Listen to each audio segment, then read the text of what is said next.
Good morning and welcome to another episode of the Women in Sport series She Can on the Daily Express and Daily Express Sport Facebook. We are on episode 22 this week, which is incredible that we have shared so many stories of women in their own sport, from NFL to wrestling to football, of their own experiences of being a female in sport, and whether they're a CEO, a player, a referee, anything like that. We are here to share those stories. Now, the Women's Euros has left an incredible legacy on this entire country, hopefully across the entire continent in Europe as well. And we are very lucky to be here today with a former Lioness who should still be a Lioness. We are here with Pat Firth, who played in 1973. Pat, welcome and thank you so much for joining us. Thanks, Laura. Yeah, looking forward to it. Biggest honour to be talking to you after the last few years that we've had of women's sport. It is incredible. So if you do have any questions for Pat about her experiences, about what it was like back then, kind of about what she's about now and supporting the Lionesses and football, please drop them in the comments. It will be incredible to have them and to hear from you, everybody out there as well, when what you're doing about women's football and what you're watching. So Pat, you are an incredible woman, just to put that out there. Thank you. In my eyes, you're one of the ones that have led the way. You really have, because you had, women's football now has come such a long way, and I think everybody's recognising that. But back then, when you were starting out, you were only in your teens, weren't you? Yeah, I was. Well, I retired at the age of 12 from a boys' football team because I couldn't play anymore with them. So from the age of 13, and I played in pub teams just so I could play football, really. So yeah, back then it was hard. I just wanted to play football. You know, the simple thing, isn't it? Yeah. Just wanting to play and do something that you love. When was it that you really started to want to play football and you kind of thought, I'm going to have to play with the boys to do this? Well, apparently I always had a ball of some shape or form when I was younger. So from being like 2 years old, I was carrying a football around, or a rugby ball, or a cricket ball. And I was brought up with my uncle, and I tagged along to his disgust to play football with him on the greens and stuff. So I've always played sport, particularly football. But when I was 7, I was mascot for the local working men's club for one game, and I was great. It was like walking onto Wembley on the park pitch, and it really set off from there, because the working men's club had a boys' team called Swillington Saints. Okay. And they were an under-12 team. So my dad used to take me down and I used to watch them train. And then the manager said to me, why don't Pat join in? So Pat joined in, and I've never looked back since. So I started playing in the team at 9, and ironically scored a hat-trick on my debut for the Swillington Saints. And then played with them, and we were a great team. I was just one of the boys. It didn't really matter. And the league that we played in actually made it a friendly league, so that they put the word friendly in it so that I could play. And, all the teams that we played against, I was just a player. I wasn't a boy, I weren't a girl, just a player. And then when I got to 12, unfortunately, I had to retire because there was nowhere else for me to go. Do you know why it was at that point? Had somebody said something about, obviously, you going into your adolescence and that kind of time period of you going into your teens? And was there a point or a reason that you kind of had to step back from that boys' team? No, there were no reason given. It was just the fact that it was a boys' team. Football was played by boys. It wasn't played by girls. And bear in mind that there was a ban on back then in the 60s, which I didn't know about, obviously. But no, there were no reason given whatsoever. I mean, I played football in the school. I played football with the boys at night, but I was the only girl in the village that actually played football. However, the under-12s actually carried on taking girls in. Another girl stepped in after me, I believe, to play for Swillington Saints until she was 12. So there were no given reason whatsoever. Do you think it was, and there's more conversations around this, which is incredible and probably for other reasons, but do you think they turned around and said it's at that point of, I guess, puberty and, you know, girls were becoming more, I guess, feminine and girly, and, you know, it's that time of their lives where they're going into periods and they are kind of, I guess, discovering more that they're about their female selves. But they I think said, at that, I think at that age, I don't think that came into it, you know, back then. Yeah. Because that sort of stuff we never spoke about, you know. So I think it's different now because obviously we're all a lot more open about things, aren't we? You know. But no, I just think it was the fact that girls shouldn't play football. Even my mum said to me when I first started playing football, first time you come back and you cry because you've been kicked, that's it. You're not going to play again. You know. And that didn't bother me because I knew I wouldn't cry if I got kicked. I'd just kick them back.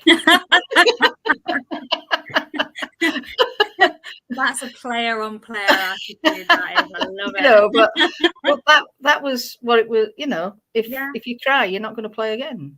And that was my own mum. But my dad said, you know, as long as she enjoys herself, it doesn't matter. So that both parents had a different outlook to it.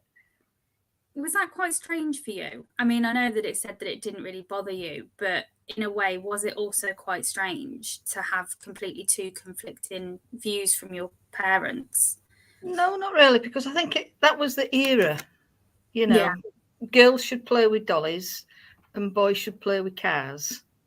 You know? And it has been like that, I guess, up until recently. I mean, I'm obviously from a later generation, and even for me, and even I guess from about 5 years ago, there was barely any conversation of even going to a supermarket, and it's, you know, girls very much have got the pink clothes, boys have very much got the blue clothes, and that's just a conversation that I think that we just haven't had until a few years ago. So it's so interesting to kind of hear it from that era, and just to show that it really hasn't changed much up until recently.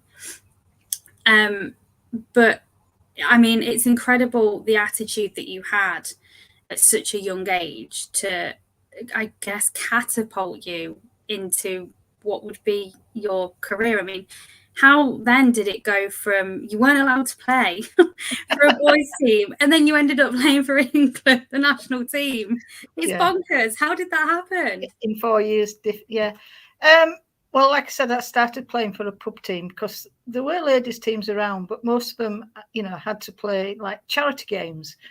Excuse me, played charity games. So, and there were just ladies that worked behind the bar or ladies that went for a drink in the pub, you know, couldn't really play football, but enjoyed doing it and raising money for funds.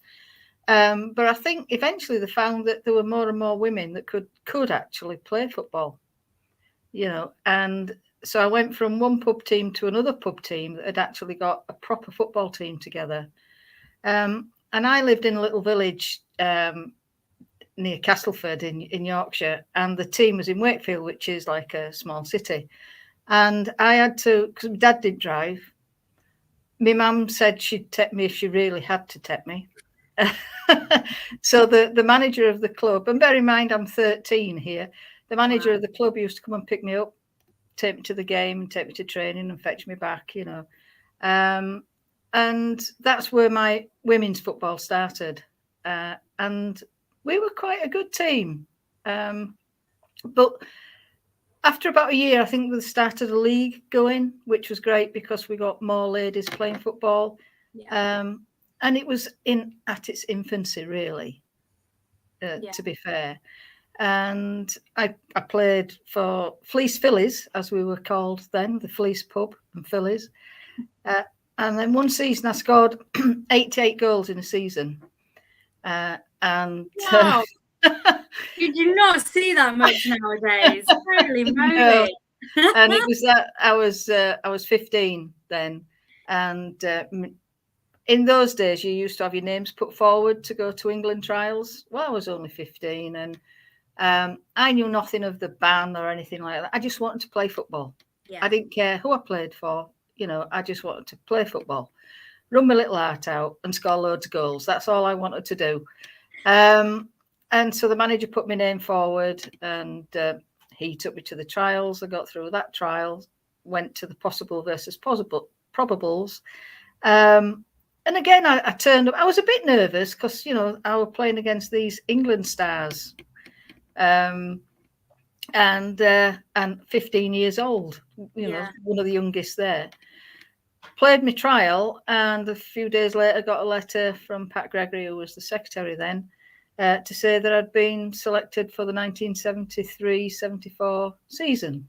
So that's actually how I got through into the England squad, which was absolutely amazing. I was going to say, I mean, I can't even comprehend the fact that, I mean, I think you not having any idea that there was a ban still and going for this is just incredible. Like, your entire dreams came true all in that kind of small space of time, didn't they? How did, I guess, your male counterparts, do you know how they were about women, like their attitudes towards women playing football? If you spoke to the the boys I played football with, they were over the moon because I was still part of them. I still met up with them. I still went to school with them. And they were absolutely buzzing. You know, I know Pat Firth. She's going to go play for England. You know, and at school, they actually announced it at the assembly. So the school was, you know, I had the backing of the school because I used to practice with a tennis ball at playtime. We used to have a disused, well, not disused, but it were a classroom that hadn't completely been finished, and it was on the ground floor. And I shouldn't have been there, but I went in there, and I used to knock a tennis ball against the wall. I used to play keepy up with it, and it was right opposite the staff room for the teachers. And many a time I'd see teachers stood up watching me, and I'm thinking I'm going to get into trouble. So, you know, all the teachers knew I played football, and I had the backing of them. That's amazing. But most of the guys that knew me were just, you know, totally buzzing. But you always had that, you know, what are you doing playing football? You shouldn't be playing football. It's a man's game, you know.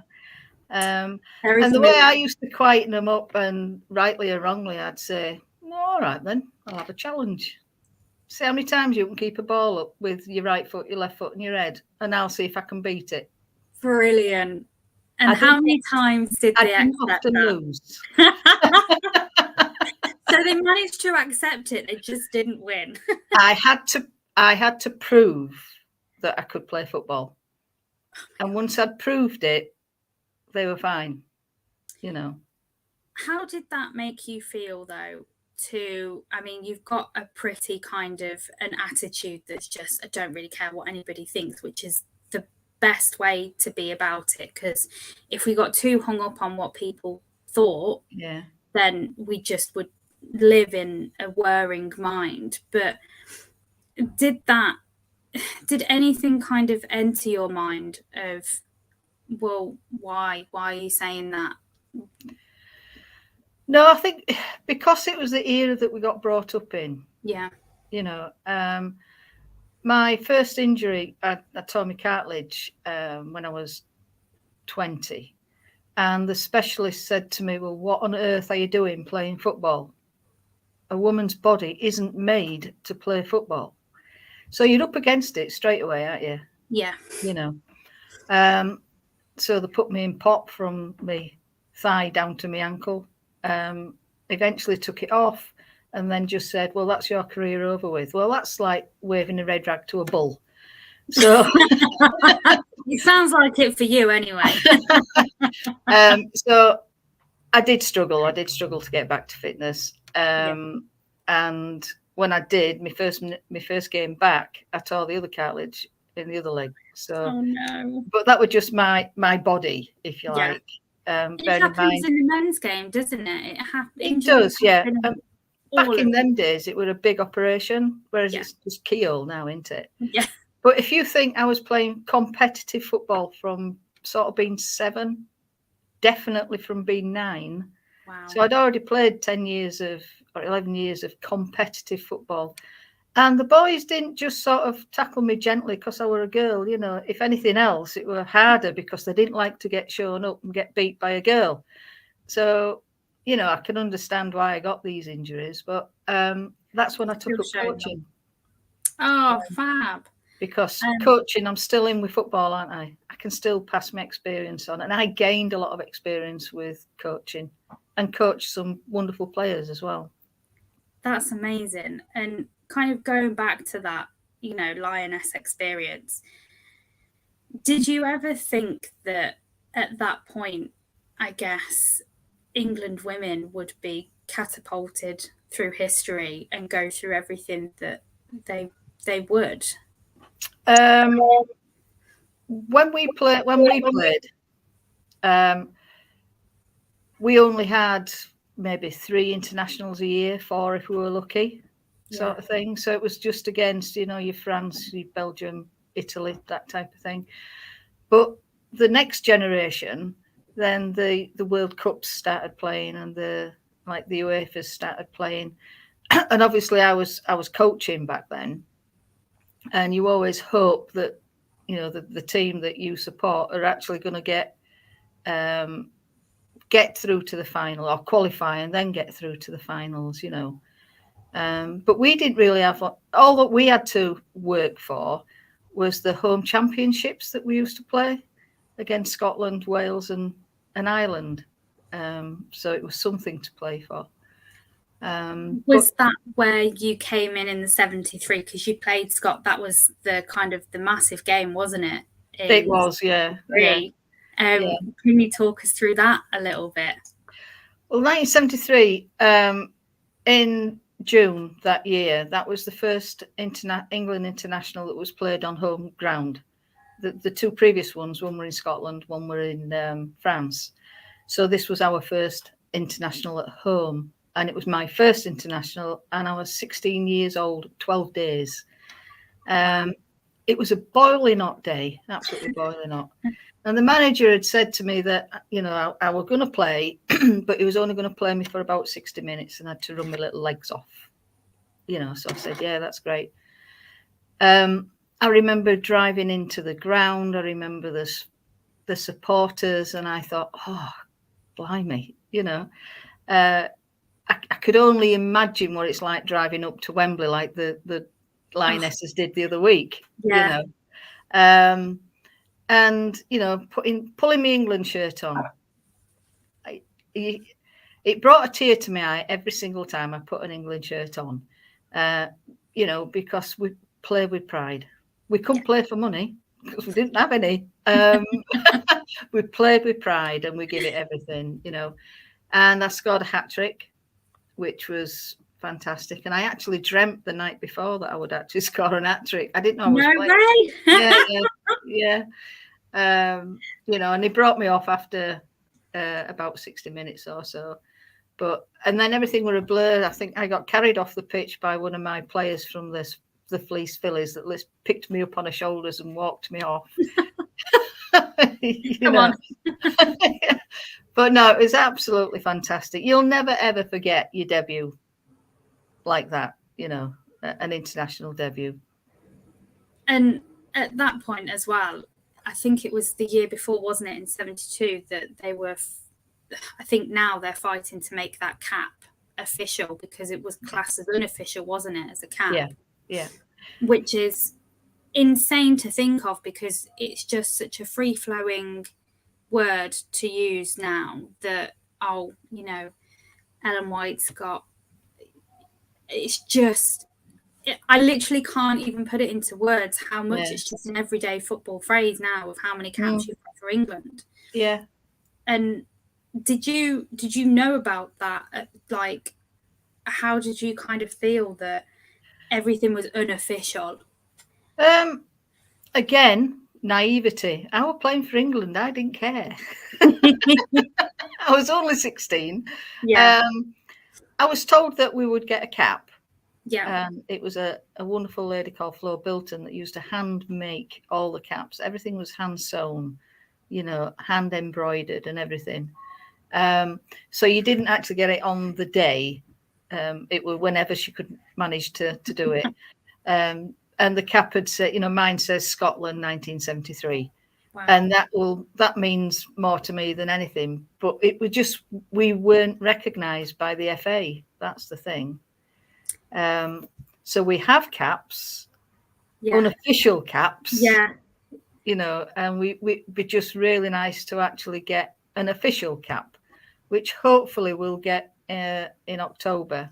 After the England-USA game. Yes. That's providing England qualify and don't have to play a playoff match. That's incredible. How does that make you feel that, and even though it's kind of, several decades on, how is it now making you feel, especially towards the next generation of players? Because there's now a lot more little girls who have watched this summer's games and thinking, I'm going to do that.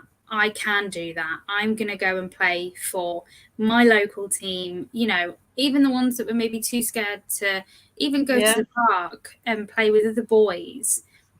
It's about putting the jumpers in as goalposts, isn't it? And making those first steps. How do you feel now that they're seeing this and this change? Because making that cap official, that is a momentous occasion. That is huge for women's football. How do you think that's going to have an impact now going on? From an ex-player, I think, for me anyway, it would mean that finally, after 49 years, we are recognised by the FA. And it's taken 49 years to do that. Moving forward, it's not just the little girls, it's the little boys as well. Just going off the subject slightly, I've just started helping coach a boy, under 13 boys team, and they're all trying the Russo back heel and all that type of thing. And they're talking about the women's game, So it's not just the little girls. But for the girls, I just think it's opened up so many different avenues. The club I'm talking about, Red Ruth, where I actually live, the men's football team have now got a ladies football team going, and they're starting a girls football team. So it's going in the right direction, but we've got to keep pushing. We've got to keep helping them. It's no good, the Lionesses winning Euro if after 12 months nothing's improved. I think that's the key thing. And you say going off topic to mention the boys, but it's completely on topic because we do need the boys and the men to be our allies, don't we? In this, I mean, not just playing, but supporting as well. It was incredible to see. And it was the first time that I'd seen it, I guess, the whole of the England men's squad to put on social media their good luck messages. Which is immense. It's brilliant for them to recognise it, because then hopefully they can then lead the way in showing younger boys to be an ally of women's football, which is exactly what it should be. It's exactly what you experienced just playing as a player rather than a girl or a boy, which is so important. I mean, thankfully, hopefully for the next year, it won't be forgotten about, because we've got the Women's World Cup next year. Which I think it's a blessing in disguise that kind of everything's been delayed a year. We can just run on. We can just kind of keep going a little bit.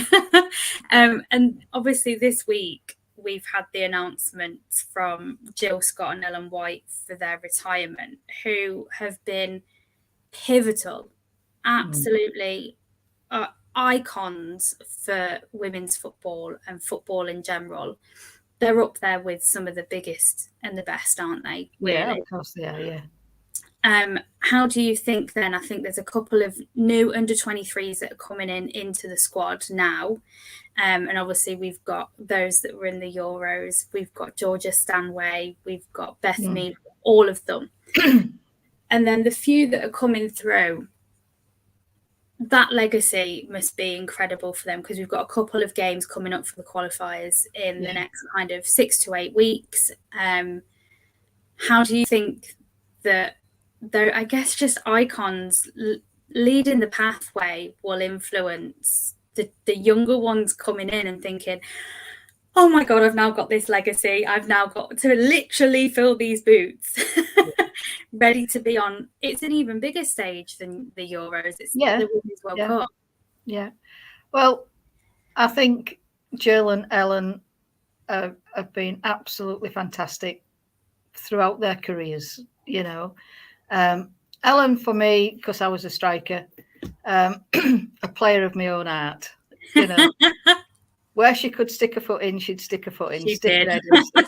Fantastic. And Jill were, as her little cafe in Sunderland, you know, called Box to Box. That's what Jill did. She ran from box to box, box to box. Fantastic ambassadors to football as well. Great examples.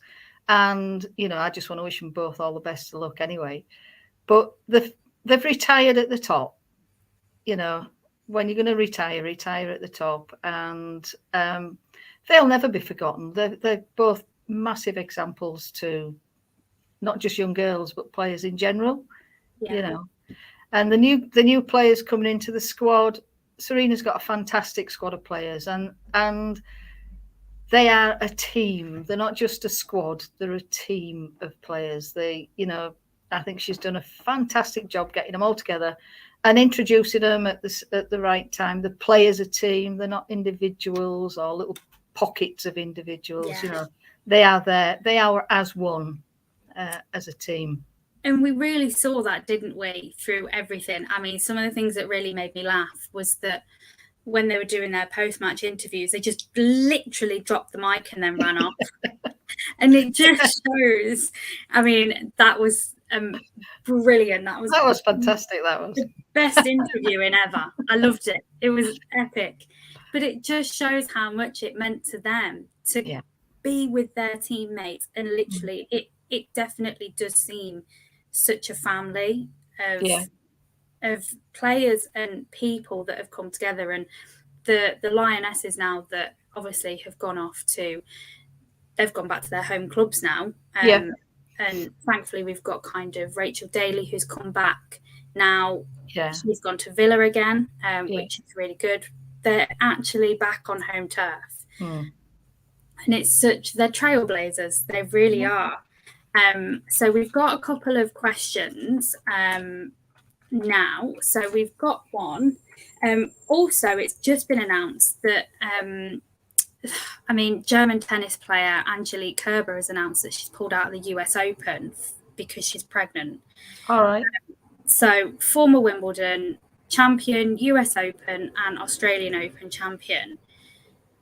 She now is putting her career on hold because obviously she's just living her life. It's a natural thing, obviously, if you want to be a mother, then you can go for it. But it's definitely more difficult, isn't it, for women in sport to just put everything that they've worked for on hold. And it's something that realistically just men don't have to do. Exactly. Yeah. The men can start and finish when they really want, can't they? You know, they can have a massively long career and they choose to finish. But, you know, if a woman wants to start a family, whatever sport it is, you know, they have to stop. They give birth. They'll want to stay with the child. And then it's always that little bit harder to get back to 100% fitness. And if you're playing a physical game like rugby or football or anything like that, there's that to take into account as well. Building up your strength and everything. But sometimes if you want to start a family, you know, how long do you wait? As a woman, how long do you wait before you start a family? Is it going to be too late? So and there's then lots of considerations to take in there. It's so much harder, isn't it? And women have just, they've had it so much harder in every single sport. I mean, just really quickly going back to your own experiences in golf, that's notoriously another kind of area of sport where women aren't literally allowed. And you had an experience, I guess, 20 years ago, was it? I think it was. Somewhere like that, if not a bit longer, I'm not quite sure. Where it was a leisurely, it wasn't kind of competitive or anything like that. It was a driving instructors golf association, and we met up in a club in Yorkshire, a well-established club, and we always used to meet in the bar or the 19th hole, and we'd have bacon sandwich and coffee before we went out to play. So off I toddled and went into the 19th hole with the gents, and the secretary of the club came to our secretary and said, "I'm sorry, but the lady shouldn't be in the 19th bar. They're not allowed. They've got their own lounge."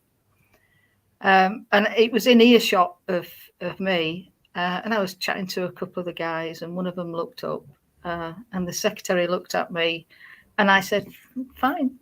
Yeah. So the guy that I was stood next to said, "Well, if Pat's got to go, then I'll go in the ladies' lounge then, And so they let me stay for the bacon sandwich. But then at the end, they told the secretary, our secretary, that my lunch would be in the conservatory, whereas the men would have their lunch in the 19th hole. And then one guy said, "Put me a place out in conservatory." Another one, "Put me a place in conservatory." So we all ate in the conservatory, I mean, that's an amazing show of solitude, isn't it? And absolutely amazing to have that support around you and surrounding you. But it's just one of those that, again, it's across all sport, and it's the exact reason why we do this series, is to show the experiences. I bet there will still be clubhouses across the country that will apply that rule, that are very old-fashioned. There are still some clubs that are old-fashioned, but they've obviously had to, with equality and stuff, they have had to change things. Yeah. And it is a lot better, but it could still be a lot better. There's still definitely a long way to go, isn't there? 100%. Yeah. So Pandora, who I'm stepping in for today, she has asked, in hindsight, would you change anything about your own footballing career or do anything differently? You got to the top of your game. So, just in case, is there anything that you would have done differently? No, to be honest. Yes, I'd like to be playing now, won't we all, sort of thing. But, the time I had playing for Swillerton Saints, I've got some fantastic memories. We went to Belgium to play in an under-13 football competition, the Fleece Phillies. I played with a set of twins that used to be yodelers.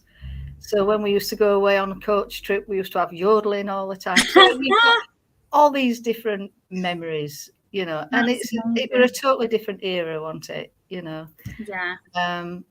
I appeared on Calendar, which is the West Yorkshire news series, when I played for England and met nice people. So no, I wouldn't change anything. But yes, it would be nice to start playing now, because we've got the facilities now, haven't we? The training facilities, the doctors, the physios, but that's development, isn't it? Yeah. Everybody and everything had to start somewhere. So we started right at the very bottom, putting the foundations down for the players of the next generation. They've built the little house up a little bit further for the next generation, and now the roof's come on with the Lionesses, and we've just got to keep it there.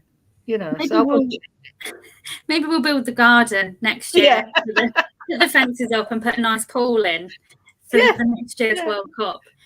But I think that's so important. And, that's exactly why you're here and why we're talking to you, is that you were the foundation of what we have today. You're the ones that did, I guess, fight for everything that we had. We had the ban just for being a woman. And it's absolutely ludicrous to think of in this day and age. It really is. But like you say, it was that era, and it was still a lot more of a man v woman world. And a woman wasn't meant to do the things that a man does. And thankfully, we do have a lot more kind of open conversations now, and hopefully we can keep on going. And just one question that we tend to always ask on these, if you could, I guess, change anything now or wish for anything, what would it be? Whether it's for young boys, young girls, the future Lionesses, if you could kind of wish for one thing. I just wish that everything was sort of inequality, because whether you're a boy or a girl, you still put in the same amount of effort, the same amount of training. You're playing the same game, but there's a massive difference in what we get out of it, basically, as they grow older. So you've got as boys and girls, we're equal, but as we get older, the sponsorship deals, if you go into professional, and the pay rises and all that, it's massively different. If we're talking of equality, see if we can keep it equal, as the game develops. But that's going to take time. 100%. And kind of, it's almost a case of baby steps. And it really is, because this has taken almost 50 years to do, to get to this point. What are your hopes by the next 12 months, by the time we get to the Women's World Cup next year? My hopes are that we get through to the final and we bring the cup back home. Oh, imagine. Everything would be amazing. No, I hope that things don't die down. The Lionesses have set a massive stage for everybody now, and the TV attendances and the 90,000 at Wembley and everything, and all the records that they set. Let's keep it going. Let's keep it there in the forefront, and not just for football, but for women's sport in general. I think it would help everything. And let's see these little girls in 10 years' time, in the England squad, possibly playing. It'd be fantastic.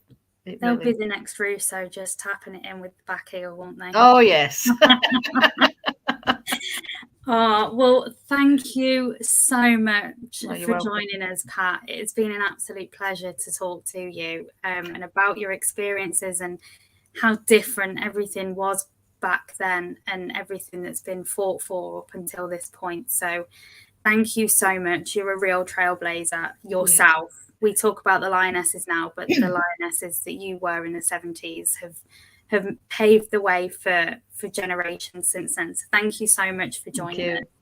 Thank you very much, Laura. Thank you. Welcome. So we'll be back again with another episode. Thank you so much for joining us this week. We'll be back real soon for our next one. Again, please keep continuing to support women's sport. As we've seen, there's been a massive change, and let's keep it going. Thanks for joining, and see you next time.